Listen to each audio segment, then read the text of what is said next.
श्री शिवाय नमस्तुभ्यम। आज मैं आपको एक ऐसी कहानी सुनाने जा रही हूँ जिसको सुनने से आप लोगों का ज़िंदगी जीने का दृष्टिकोण ही बदल जाएगा। तो चलिए सुनते हैं आज की कहानी। एक था भिखारी। रेल सफ़र में भीख मांगने के दौरान एक सूट बूट पहने सेठ जी उसे दिखे।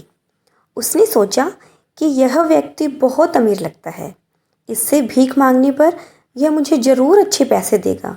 वह उस सेठ से भीख मांगने लगा। भिखारी को देखकर उस सेठ ने कहा, तुम हमेशा मांगते ही हो, क्या कभी किसी को कुछ देते भी हो?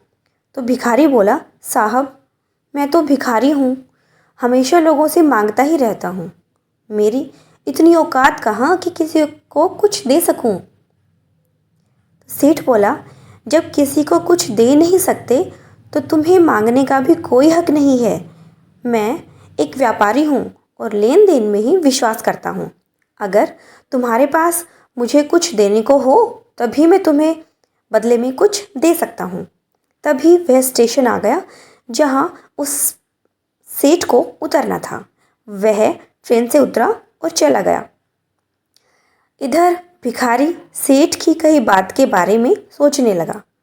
सेठ के द्वारा कही गई बात उस भिखारी के दिल में उतर गई। वह सोचने लगा कि शायद मुझे भीख में अधिक पैसा इसलिए नहीं मिलता क्योंकि मैं उसके बदले में किसी को कुछ दे नहीं पाता हूँ। लेकिन मैं तो भिखारी हूँ, किसी को कुछ देने लायक भी नहीं हूँ। लेकिन कब तक मैं लोगों को बिना कुछ दिए केवल मांगता ही रहूँगा। बहुत सोचने के बाद भिखारी ने निर्णय किया कि जो भी व्यक्ति उसे भीख देगा तो उसके बदले में वह भी उस व्यक्ति को कुछ ज़रूर देगा। लेकिन अब उसके दिमाग में यह प्रश्न चल रहा था कि वह खुद भिखारी है तो भीख के बदले में वह दूसरों को क्या दे सकता है। इस बात को सोचते हुए दिन भर गुजरा, लेकिन उसे अपने प्रश्न का कोई उत्तर नहीं मिला। दूसरे दिन जब वह स्टेशन के पास बैठा हुआ था तभी उसकी नज़र कुछ फूलों पर पड़ी जो स्टेशन के आसपास के पौधों पर खिल रहे थे। उसने सोचा, क्यों ना मैं लोगों को भीख के बदले कुछ फूल दे दिया करूं। उसको अपना यह विचार अच्छा लगा और उसने वहां से कुछ फूल तोड़ लिए। वह ट्रेन में भीख मांगने पहुंचा। जब भी कोई उसे भीख देता तो उसके बदले में वह भीख देने वाले को कुछ फूल दे देता। उन फूलों को लोग खुश होकर अपने पास रख लेते थे। अब भिखारी रोज फूल तोड़ता और भीख के बदले में उन फूलों को लोगों में बांट देता था। कुछ ही दिनों में उसने महसूस किया कि अब उसे बहुत अधिक लोग भीख देने लगे हैं। वह स्टेशन के पास के सभी फूलों को तोड़ लाता था। जब तक उसके पास फूल रहते थे तब तक उसे बहुत से लोग भीख देते थे। लेकिन जब फूल बांटते बांटते खत्म हो जाते तो उसे भीख भी नहीं मिलती थी। अब रोज ऐसा ही चलता रहा। एक दिन जब वह भीख मांग रहा था तो उसने देखा कि वही सेठ ट्रेन में बैठे हैं, जिसकी वजह से उसे भीख के बदले फूल देने की प्रेरणा मिली थी। वह तुरंत उस व्यक्ति के पास पहुंच गया और भीख मांगते हुए बोला, आज मेरे पास आपको देने के लिए कुछ फूल हैं, आप मुझे भीख दीजिए, बदले में मैं आपको कुछ फूल दूंगा। सेठ ने उसे भीख के रूप में कुछ पैसे दे दिए और भिखारी ने कुछ फूल उसे दे दिए। उस सेठ को यह बात बहुत पसंद आई। सेठ बोला, वाह क्या बात है, आज तुम भी मेरी तरह एक व्यापारी बन गए हो। इतना कहकर फूल लेकर वह सेठ स्टेशन पर उतर गया। लेकिन उस सेठ द्वारा कही गई बात एक बार फिर से उस भिखारी के दिल में उतर गई। वह बार बार उस सेठ के द्वारा कही गई बात के बारे में सोचने लगा और बहुत खुश होने लगा। उसकी आंखें अब चमकने लगी। उसे लगने लगा कि अब उसके हाथ सफलता की वह चाबी लग गई है जिसके द्वारा वह अपने जीवन को बदल सकता है। वह तुरंत ट्रेन से नीचे उतरा और उत्साहित होकर बहुत तेज आवाज़ में ऊपर आसमान की ओर देखकर बोला, मैं भिखारी नहीं हूँ, मैं तो एक व्यापारी हूँ। मैं भी उस सेठ जैसा बन सकता हूँ, मैं भी अमीर बन सकता हूँ।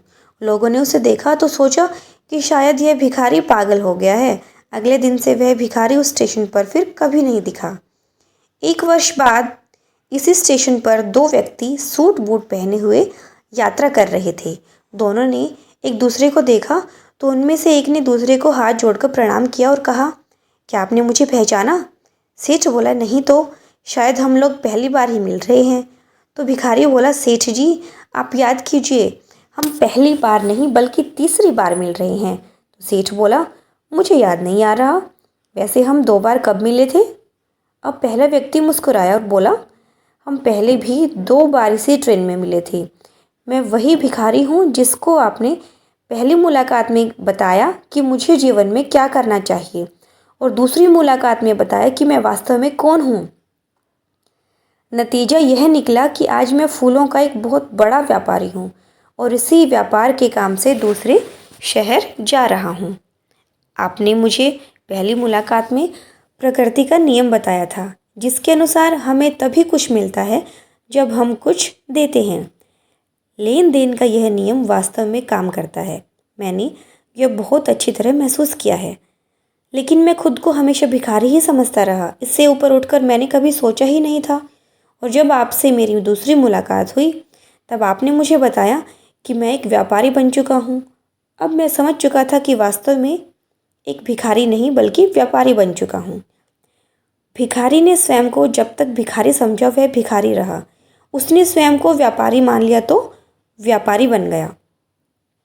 भारतीय मनीषियों ने संभवतः इसीलिए स्वयं को जानने पर सबसे अधिक जोर दिया और फिर कहा, शिवो भूत्वा शिवम यजेत, यानी कि शिव बनकर शिव की पूजा करनी चाहिए। यानी कि जो हम अपने आप के बारे में सोचते हैं वही बन जाते हैं। इसलिए हमें जीवन में हमेशा ऊंचा ही सोचना चाहिए।